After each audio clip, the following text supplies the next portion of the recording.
que ser espiritual. E para ser espiritual, você tem que ativar o Espírito de Deus que mora em você. Porque todos têm o Espírito de Deus, mas nem todos ativaram o poder do Espírito de Deus. A palavra vai nos dizer a parábola da figueira. Aí, Lucas 21, 29. Ainda lhe propôs uma parábola dizendo: vede a figueira e todas as árvores, quando começam a brotar, vindo a sabeis por vós mesmos, que o verão está próximo.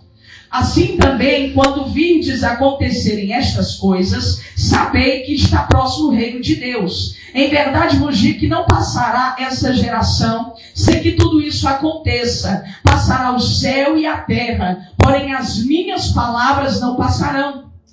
Acautelai-vos, ou seja, tende cuidado por vós mesmos, para que nunca, amém? Guarda bem essa palavra, irmãos, você praticamente nunca vai ouvir Jesus dizendo nunca, mas aqui especificamente, pouco tempo antes de começar uma trama contra a vida de Jesus, para ele ser traído, crucificado e tecnicamente destruído, porque essa era a ideia deles. A gente mata ele e acaba com essa historinha dele.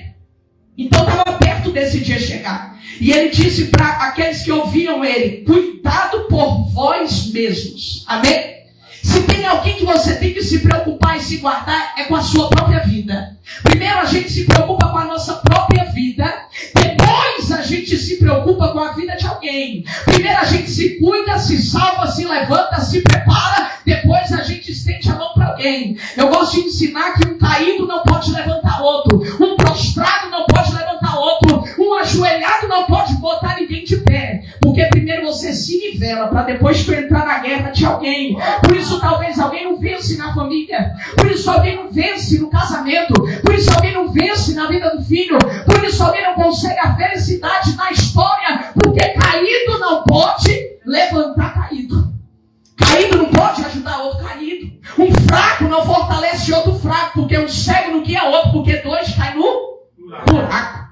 Então Jesus, ele dá esse ensinamento. E ele diz: para que nunca. Então sela esse nunca, irmão. É nunca, é nunca. Vos suceda que o vosso coração fique sobrecarregado com as consequências da orgia, da embriaguez e das preocupações deste mundo. Então, porque você é crente, eu também, a gente já descarta de cara a orgia. É o mínimo. É o mínimo. Eu sou crente e não pratico orgia, é o mínimo. E nem da embriaguez. Essa também está descartada, sim ou não? Essa está tranquila. Foi igual a Mônica disse. Tem pecado, um e outro. E os outros não. Aí Jesus vem e pega todo mundo pelo pé, pelo pescoço, laçado e diz: porque essa é para todos nós. E nem sobrecarregado com as consequências da orgia e da embriaguez. Essa está descartada. E das preocupações deste mundo. É pecado ou não? Quem disse isso foi quem? Jesus. Foi o mestre. Aí ele vai dizer: e para que aquele dia não venha sobre vós repentinamente como um laço, pois há de sobrevir a todos os que vivem sobre a face de toda a terra. Aí pegou mais ainda. Vigiai, pois, a todo tempo. Vigiai, pois, a todo tempo. Não só quando você precisa. Não só quando a doença bateu na sua porta. Não só quando o desemprego chega. Não só quando a discussão na sua casa acontece. Não só quando a conta bancária está caindo. Não só quando a notícia maldita chega. Ele falou: vigia em todo o tempo. Então eu vigio quando eu estou bem, quando eu estou mal, quando eu estou alegre, quando eu estou triste, quando eu estou feliz, quando eu estou infeliz, quando eu tenho que comer, quando eu tenho que vestir, quando eu tenho dinheiro para curtir, quando eu tenho carro bom para sair, quando eu tenho um namorado gato para beijar a boca dele. Quando todo o tempo, não importa a situação, quando a minha empresa está vendendo que eu não dou conta de atender os clientes, ou quando eu passo o dia todo sentado esperando até pelo amor de Deus que entre R$20 na conta e não entra nada. Então é todo o tempo. É no tempo que o meu casamento está maravilhoso, é no tempo que ele também está acabando, é no tempo que o Espírito Santo está derramando na minha vida. E quando eu estou entendendo que eu não estou com ele, que ele não está comigo, que eu estou fraco das pernas, que eu estou numa situação difícil. É quando a igreja está cheia de poder na sua visão, porque as pessoas não conseguem mais entender o que é uma igreja com poder, uma igreja sem poder. As pessoas não têm mais discernimento de quem é profeta e de quem não é profeta. As pessoas não têm mais discernimento de quem está na verdade e quase na verdade, de quem fala a verdade e quase a verdade. As pessoas perderam o discernimento, e perderam o discernimento por causa disso, porque pararam de vigiar a todo tempo. Então não tem dia para você vigiar, não tem momento para você vigiar. Ele disse todo tempo. E quando ele diz todo tempo, orando.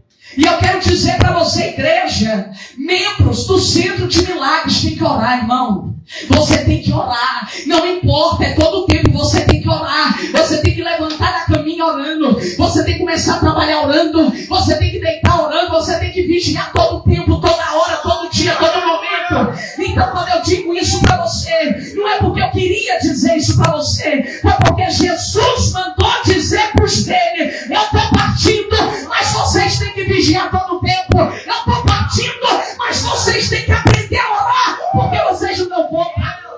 A Bíblia diz que o pacto acontece. A Bíblia diz que Judas, Satanás encheu o coração dele. Ele vai e fala: eu vou vender ele, eu sei aonde ele vai estar, com quem ele vai estar, e tem mais, desarmado. Vai estar desarmado, lá é escuro. Quando eu chegar com vocês, aquele que eu deixar pode prender, porque é ele. Porque no escuro ia ser difícil de reconhecer, porque a gente vê nos filmes, eles parecem cabelo igual, roupa igual. Então ele disse: eu sei como vou separar o Filho de Deus dos outros. Vou beijar, porque geralmente quem trai, ele trata mesmo, é com carinho, é passando a mão na alegria, é coisa boa. Depois é que vem o rombo. Então a Bíblia vai dizer isso para nós. E Jesus vai para o Getsemane depois daqui, depois da ceia, e aqui vai seguindo aqui, vai seguindo. E aí quando ele chega no Getsemane, a Bíblia vai dizer o quê? Que ele começa a orar, e ele sai a um tiro de pedra dos discípulos. Irmão, tiro de pedra é bem pertinho, é tipo daqui até mais ou menos onde ela está, ou seja, onde Jesus estava, dava para ele ver os discípulos. E a Bíblia diz que ele estava em tanta agonia que ele começou a suar, tipo eu, só que no lugar de água caía sangue. Porque a extrema agonia que aconteceu antes dele ir para onde ele tinha que ir, para a cruz do Calvário. Ele olhou para os discípulos porque era perto, e ele percebeu que eles não estavam orando. Quem lembra disso? Ele se levanta, ele é interrompido da oração, e ele vai lá nos discípulos, e ele diz para eles: vocês não podem vigiar comigo nenhuma hora? Por que vocês são fracos? Oremos para que não caiamos em tentação. E eu quero ensinar isso para vocês já terminar. Se você quer uma vida com Deus, você tem que ter uma vida de oração. Mas você tem que ter uma vida de oração com propósito. Porque depois, lá na frente, o irmão de Jesus vai ensinar na sua carta, uma das mais perigosas da Bíblia. Ele vai dizer assim: pedi e não recebeis, porque pede mal para gastar naquilo que não é pão. Quando a Bíblia vai dizer que a gente gasta naquilo que não é pão, ele está dizendo que você só ora porque você precisa. Ele está dizendo que só vai para a presença porque tu tem falta de alguma coisa. E Jesus, antes desse momento, ele disse: não deixa as preocupações deste mundo encher o teu coração. Então, irmãos, eu, Dilcilene, apóstola, dirigente dessa igreja do lado do meu esposo, o Espírito Santo me deu uma loja. Ele me deu, foi ele que me deu. Mas, irmão, eu sou uma pessoa esgoelada. Quando eu entro para fazer uma coisa, eu entro de corpo, alma e espírito e os dois pés. Eu não tenho limite. Infelizmente. É um grande defeito. É um grande defeito. E eu entrei esgoelada. E o Espírito Santo disse para mim: é mais importante a tua empresa funcionando ou a minha obra na tua vida funcionando? Aí, irmão, não deu. Aí foi só chorando toda hora. Porque às vezes aquilo que você julgou que é pecado, para você não é mais pecado. Já venceu. O que eu venço não faz mais parte da minha vida. Há anos atrás, como eu disse aqui na quinta-feira, a cocaína para mim era pecado, porque eu queria, se eu pudesse mastigar, eu mastigava. Não mastiga porque depois que chega no estômago, come tudo. Mas o meu nariz ficou aberto até aqui, meu dedo entrava até aqui, porque o negócio era bom demais para mim. Mas de uns anos para cá, cocaína para mim não é pecado. Por quê? Porque eu não quero. Você pode me dar, o traficante pode me dar, trazer quilos, toneladas, nem para eu usar, nem para eu vender. Então para mim não serve mais esse pecado. O diabo não me vence mais com isso. Há uns anos atrás, a prostituição para mim seria um problema. Seria terrível. Mas de uns anos para cá, o diabo não precisa nem botar os gostosos, bonito, cheiroso, peito estufado, como diz o apóstolo, saca amarrado, porque para mim não vai me seduzir, não vai me convencer. Eu estou selada, eu sou mulher de um homem só e acabou. Então esse prato não vai me seduzir. Mas tinha um prato que me seduzia, que era o trabalho. Um prato que me seduzia, que eu entrava com tudo. E o apóstolo falava, já chega, vamos sair. Não posso, que eu tenho que trabalhar, porque eu tenho que atender, porque eu tenho que isso, que eu tenho que aquilo, que eu tenho. E o Espírito Santo diz para mim, e qual é que é mesmo? Qual é o melhor? O que é que você prefere? Quando nós tínhamos as igrejas abertas, eu não tinha loja. Não sei se você sabe. Eu vendia só pelo celular, numa loja virtual. E eu vendia mais do que eu vendo agora com a loja aberta. Não é, apóstolo? É estranho demais, irmão. Muito estranho. E era sem esforço nenhum. Era só aqui no telefone. O único esforço que eu tinha era comprar o tecido. Tinha nem máquina, não tinha nada. Só tinha a loja e o nome. Só isso. E eu tenho os extratos de venda. 10 mil, 15 mil. Tem os extratos. É tudo registrado. Não entra e não sai uma venda sem ser registrado lá. E o Espírito Santo tocou isso no meu coração e ele me deu diretamente essa palavra. E quando ele fala comigo, ele fala com você, porque a palavra é assim, uma espada de dois gumes. E ele diz, e das preocupações deste mundo. As preocupações deste mundo. E eu quero dizer isso para você. Se você voltar a ter uma vida de oração com Deus, uma vida de intimidade com Ele, não só porque você precisa, é porque Ele é Deus. E se eu tenho um Deus que eu amo, que eu adoro, é uma divindade, está acima de mim e eu adoro, então eu tenho que aprender a ter intimidade com Ele. E as pessoas deixaram de ter intimidade com Deus, porque é uma coisa que o Senhor está dizendo o tempo todo, desde quando Ele começou esse culto, irmãos. Volta a entender que o Evangelho é sério, e isso basta. Volta a entender que dizer eu sou crente é sério e isso basta. Porque hoje é assim, a irmã é crente, mas ela transa com o namorado, porque ser crente é qualquer merda. Então se eu sou crente não precisa fazer proposta, porque o meu Deus abomina esse tipo de atitude. Então não toque em mim, porque eu sou de Deus e acabou. É assim que funciona. E é só isso que o Espírito Santo está dizendo. Então ele diz, vai para a oração para tu não cair em tentação. Vai para a oração para tua carne descer, morrer. Vai para a oração, porque quando o diabão vir, ele vai quebrar a cara. Ele vai se lascar, ele vai se ferrar. Porque quem tem que ficar ferrado é o demônio. Mas quem tem que ficar de pé é o Filho de Deus. E eu vi Satanás trabalhar contra a minha vida, e esse lado eu já resolvi. Mas eu vi Satanás trabalhar contra a minha vida, a vida do apóstolo, no nosso ministério, porque nós entendemos uma coisa: se o fulano quiser bem, se ele não quiser, amém, não. Se eu sou a tua líder, se você é meu membro, você tem que aceitar a correção de pai, de mãe espiritual, entender que tem que caminhar direito, e que Deus vai abrir as portas e acabou. Tem que confiar em Deus. Eu disse assim, toda quinta-feira, desde quando eu conheci o apóstolo, quando ele era meu pastor, meu mentor, o culto que ele me deu para cuidar foi o da quinta-feira. Vou falar só isso e vou acabar. E aí eu morava lá no Gama, trabalhava no trabalho escravo da desgrama, não dava nem passagem. Eu tinha que subir na bicicleta, irmão, e andar, e era longe. Mas quando era na quinta-feira, o Satanás botava a mão no caixa e no meu cérebro, porque o caixa estava errado. E eu tinha que pagar vaga, era uma maldição. E aí quando eu ia sentar para fechar o caixa, começava, mas isso aqui, mas isso aqui, eu olhava para ela, mas vai mostrar o seguinte, assina logo, vai, eu pago tudo. Acabou, assina logo, eu tenho que ir embora. Ele vai que moça assassina, logo eu vou pagar, vou embora. Eu não quero nem saber, na minha mente, se eu errei, se eu vou pagar, tá me roubando, eu vou embora. Eu tenho que ir pro culto no Recanto das Emas. Morando lá no Gama, irmão. Gama, vou explicar em meio minuto. É o pior lugar da face da terra de se pegar uma condução do governo, uma condução gratuita. É o pior do universo. Acho que nem no Ceará não é assim. E aí eu vinha daquele lugar lá do setor central do Gama, quem conhece, até na quadra 8 do setor leste em 7 minutos. Eu chegava em casa 10 vezes mais suada do que eu estou aqui. Jogava a bicicleta, tomava banho, me arrumava e ia para a parada com 1 hora de antecedência, porque senão eu não chegava lá. Ia de tênis, porque tinha que andar ainda 1 légua da parada de ônibus até chegar na igreja. Era escuro, tinha mato, naquela época não tinha asfalto. Aí eu tinha que ir pro culto bonita. Aí eu ia de tênis. Quando chegava perto da igreja, trocava o tênis, calçava o salto para entrar linda para fazer o culto. Todo esse sacrifício nas quintas-feiras.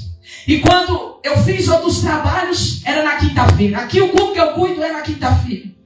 E eu sempre fiz um voto com Deus de começar o meu dia da quinta-feira sem conversa estressante. Cliente enviado pelo demônio, comigo na quinta não fala. Que a gente já conhece, aqueles que é enviado do campo. A gente conhece, na mensagem você já sabe. Aí esses que é do diabo na quinta não falam comigo. E isso mudou na minha mente. E eu fui ficando mergulhado. E na quinta-feira eu atendo gente até 7 horas se deixar. Eu ainda vou pro culto. Sim, fala, é quantas peças? Não, que cor? Calma aí, faz o pix. Quase aqui dentro da igreja. E isso começou a ficar pesado. E o Espírito Santo começou a me cobrar. Então eu fiz um voto com Deus e disse: na minha loja, na quinta-feira, os serviços estão encerrados ao meio-dia.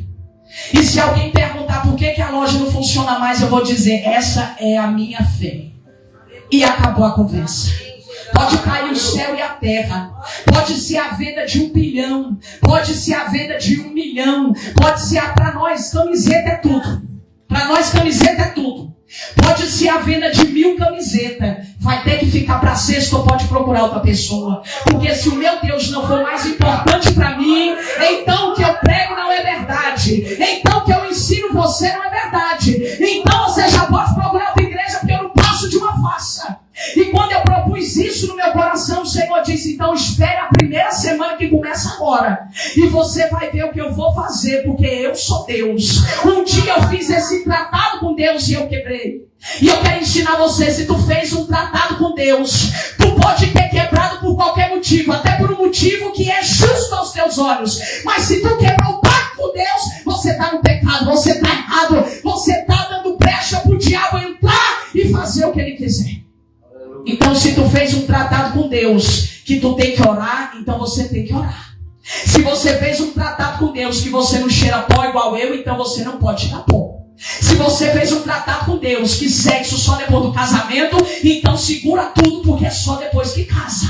Se tu fez um tratado com Deus que chega na igreja às 7 horas, bota o joelho no chão e ora, então tu tem que cumprir o tratado. Porque não tem ninguém pior no céu, na terra ou no inferno para tu quebrar um voto.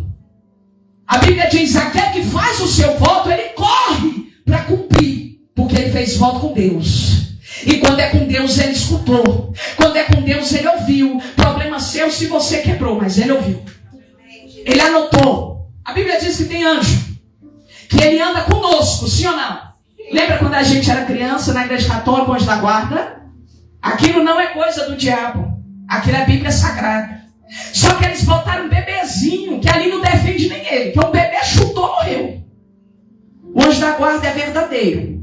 A Bíblia diz que eles são os nossos conservos. Ele ganha outro nome na Bíblia. Eles andam conosco, e tudo que tu apresenta para Deus, ele anota. Ele traz conta disso. E é por isso que a gente vai ser julgado, porque o anjo está anotando tudo.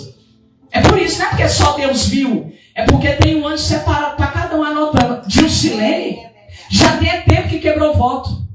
Quinta-feira, ela não está mais fazendo o que disse que ia fazer. Está assinado.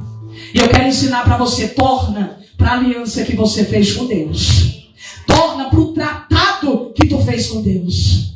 Apóstolo, é o seguinte: quando o Senhor, a Deus, abrir a porta, eu sou fiel. Quando tu roubou, não roubou o centro de milagres, você roubou a Deus, e a tua palavra caiu no chão.